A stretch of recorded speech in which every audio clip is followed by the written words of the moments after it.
mais actuellement nii on se base sur des éléments yu nga xamante ni kenn démentir bu ko. oui qu'est-ce qui s'est passé il y a quelqu'un qui a été arrêté. c'est qui? C'est un député. nan lañ ko arrêté il a été arrêté avec des faux billets. tey jii il a été inculpé pour corruption parce que dañ ne dafa jël 10 millions di ko jox ay gendarmes. c'est des faits qui existent. oui comme daal c'est des faits qui existent. maintenant est-ce que loolu dañ ko doon jiiñ moom moo ko def wala def ko jugement moom mais man li nga xamante moom laa mës a wax moo di la manière dont le dossier a été jugé. a été traité ba fi mu toll nii. d'accord mu ci man. pourquoi? parce que pour man. jàpp nañ fi ay nit ñu nga xamante ne un chauffeur bu nga xamante ne dafa jël 2000 francs di ko jox gendarme ñibbiwul këram. quelqu'un qui prend 10 millions di ko jox gendarme xam nga non seulement teewuñ ko sur le champ ñu bàyyiwaat ko mu ñibbi këram moi pour man ça n'a pas de sens. jàpp nañ fi kenn fii avec des faux billets un artiste bien connu ici dans ce pays là. ñibbiwul këram. quelqu'un qui le fait ñu bàyyi ko mu ñibbi këram ñu convoque une fois ñëwul ñu convoque une deuxième fois ñëwul. un ancien ministre de l'intérieur ici convoqué nañ ko ñëw waa brigade d'intervention polyvalente yóbbu ko Kolda ci hôtel la lañ ko fekk jël ko. donc je me dis que au moins il y a 3 cas c'est des faits qui existent amul lenn lu koy démentir. yooyu rek dafa nekk lu nga xamante ne tey bu ñu ko tegee sur la balance on se dit que dossier bi ni ñu ko entamé répondre aux normes. mais fàttali na nag. suñu justice ñun. xam nga bay wax chaque fois système judiciaire. ñaari système moo existé ci monde bi. un système accusatoire ak un système inquisitoire. tey boo demee États-Unis buggu dama bàyyi ma fenn da ngay gis ku nga xamante ne dañ jàpp ni moom moo rey nit de.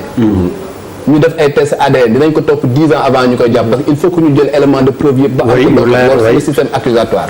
nous on a un système inquisitoire. c'est-à-dire qu'on se base sur des indices pour arrêter quelqu'un. on a trouvé des indices on a arrêté 5 Sénégalais et un Burkinabé garde leen à vue. Pendant ce temps on a trouvé des indices sur quelqu'un on l'a laissé partir. pendant 4 jours 5 jours. alors yow li ngay posé justement mooy ni ma doon wax la justice au banc des accusés Pierre mun nga mixer sous-titre bi parce que foofu la ñu toll la justice. indépendance am ni ko ñuy waxee. est-ce que mënuñu ko remettre en cause encore une fois dans cette affaire-là ni ko Daouda Mine waxee moom moo introduire sax ni ñuy progresser ci débat bi bu ñu gisee ni mu demee te c'est intéressant yéen politiciens vous aspirez à nous diriger l'exemplarité tamit dinañ fa yegg Malal junj na ko yow lan mooy sa gis-gis ci indépendance justice bu ñu ko jàngee ci ni cas député bi ni nga wax mais aussi de manière générale. xam nga dafay am ñaari niveau d'analyse. benn bi njëkk moom mooy est-ce que tey jii mécanisme yi tax ñu am une justice indépendante am na. la réponse est affirmative ñun ñëpp mën nañ d'accord ni sur le plan textuel sur le plan légal sur le plan réglementaire amul dara lu entraver juge yi ci seen liggéey. léegi nag bu fekkente ni ñun am nañu ay prérogatives yoo xamante ni si ñun ñoo ko nanguwul jël est-ce que le mal dañ koy chercher ji ci li war a am wala ndax dañ koy chercher ci li am. tey jii nii benn élément de fait aussi am na boo xamante ni si loolu mën na nekk une entrave objective tey ñëpp xam nañu ne le parquet dafa nekk sous les ordres du ministre de la justice loolu c'est un fait mais loolu aussi si suñu ordonnancement juridique la est-ce que dañ ko war a questionner pour changer ko ñun on est un peuple comme ni Malal doon wax sànq ñun ñooy fal ay député pour ñu voter ñu ay loi mais balaa ñuy fal ay député yooyu dañuy ñëw dagaan suñu baat ñun aussi war nañu am benn niveau de maturité citoyenne bu toll ne ku ñëw di dagaan suñu baat ñu ne ko yow loo nax ci ñun mais souvent dañuy fal ay nit sur la base d'une liste wala dañuy fal ay nit sur la base de peut-être considération yoo xamante ni si nekkul ay considération yu objectives. mais est-ce que du yéen politicien justement yéen a tënk mbir mi. ba muy demee noonu tënk bi pour man nekkul ki ngay fal sax doo ko xam. c'est-à-dire que Abdoulaye man damaa jàpp ne loolu en fait c'est benn questionnement la boo xam ne dama koy def man en tant que citoyen pas en tant que politique. parce que man jàpp naa ne kii war a jiite dañ ko war a tànneef la war a doon. pour xëy na loolu beneen point la ci sa débat nga bëgg du ma ci anticiper mais tànneef boobu noonu li ko war def moom moo di ne dafa am aspiration bu mu am ñun ñëpp ay sénégalais lañ ñu ci bëri ci ñun wala ñu ëpp ci ñun am xam-xam am ay compétences. yow nga ne ñooñu am xam-xam am compétence yëpp d'accord nga pour jiite leen. donc am na benn exigence boo war a am ci sa bopp d'abord. mais aussi am na beneen exigence bu citoyen war a am ci yow. moo di ne war nañu càmbar kii ñuy fal député. parce que député mooy ki nga xam ne dafa war a jege askan wi. dañoo war a xam ne kii fii la dëkk bu coow amee ñu mën a dem fekk ko ci bureau loolu yëpp ay organisation yoo xam ne dans certains pays am na fa ñuy exiger parce que député yi li tax ñu leen di jox carburant bi parce que doon tudd léegi du pour benn neexal de dañu koy jox pour ñu di dellu ci seen askan.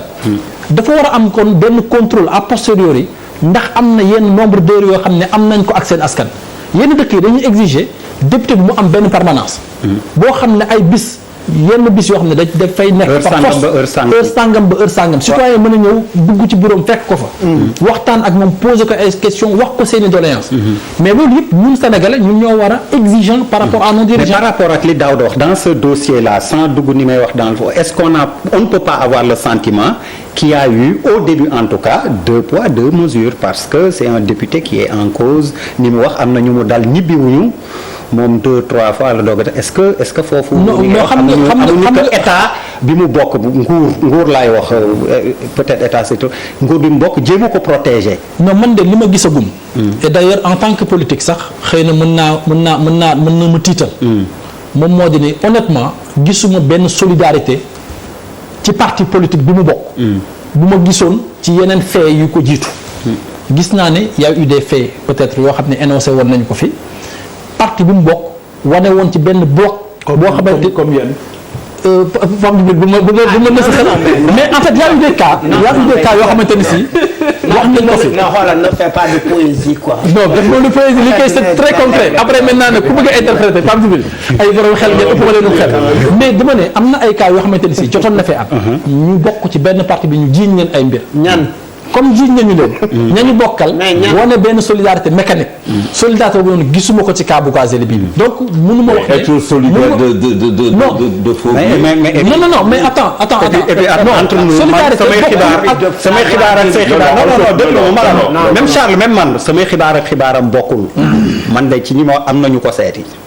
pour man c'est très normal justement xam nga lan laa d'accord non tu vois que Daouda Mine me confirme dans ce que je dis. non Charles man lan laa d'accord le lâchage dont on parle non mais dafa booba baal ma leen may yegg rek xam nga sax dafa am lu am solo loo leen wax moom moo di ne dañu war a distinguer entre yow nga nekk sama mbokk nekk ci jafe-jafe mais apporter la sama soutien ak ñu daaneel la daal dina yow yaa def nangam ba mu leer ma d'accord ci ak yow c'est-à-dire que man mën naa ko soutenir en tant que xarit ou en tant que mbokk ou en tant que ñoo bokk parti waaye nag bu ñu demee ba ñu am conviction ni moom moo def bu boobaa nag ñu daal di exiger ñun ñëpp en tant que sénégalais daan yee ca war ñu teg ko te benn allègement bañ cee am parce que justement moom dafa bokk ci ñi war a ëpp exemplarité su ñun parce que dafa nekk député ñu jox ko ay privilèges yu bëri kon buñ ko daanee nag bu boobaa dañ ko war a teg daan yu kawe yu wuteeg bi ñu waroon teg benn citoyen ordinaire man du ma dugg si ay daan kii du ma dugg si sujet boobu mais tu ne peux pas être politicien au pouvoir et être contre ta gendarmerie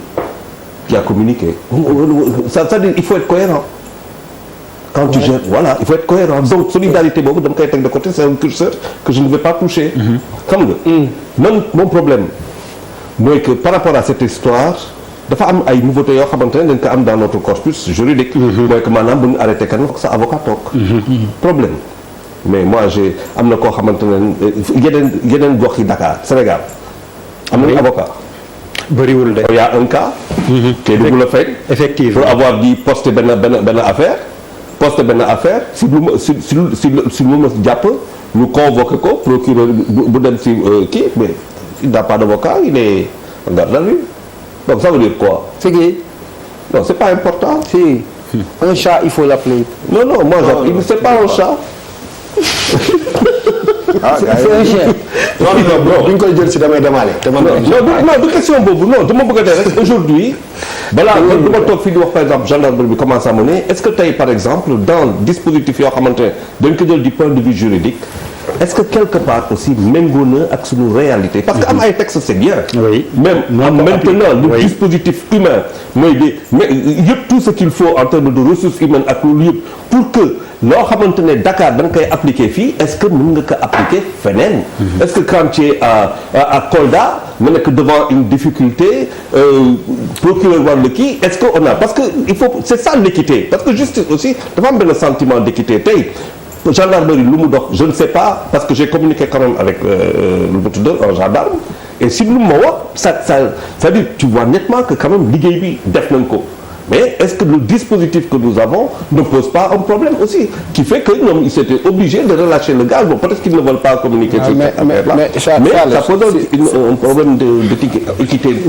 très rapidement que ñeneen ñi dama bëgg un tout petit peu préciser. Parce que disposition boobu ñu si bëri dañ ciy juum. oui. disposition UEMOA. C'est pas une obligation dañ ne. ah si tu as une ratification. Non. Ton pays l'a ratifié. Il est au-dessus de ton truc. Non, quand je te parle de ratification y a lu nga xamante ne loi lu nga xamante c'est une obligation la. am lu nga xamante ne dañ ko offrir ki nga xamante ne dañ koo téye tey bu ñu nee par exemple en matière de crime avant que ngay inculper kenn obligatoirement avocat dafa war a ñëw su fekkee ne amul avocat dañ koy utal avocat commission d'office en matière de crime su fekkee ne defloo ko mënuloo ko inculper.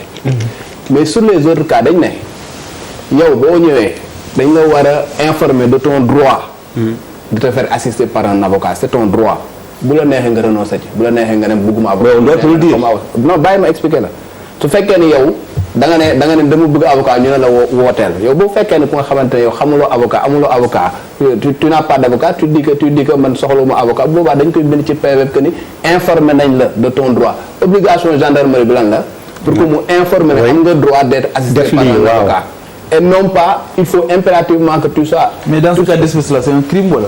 Non c'est pas un crime. Dans quel cas d'espèce. lii c'est pas un crime. non ban cas d'espèce moo doon crime. non affaire bii lay wax ne. ban affaire. pour cas bi.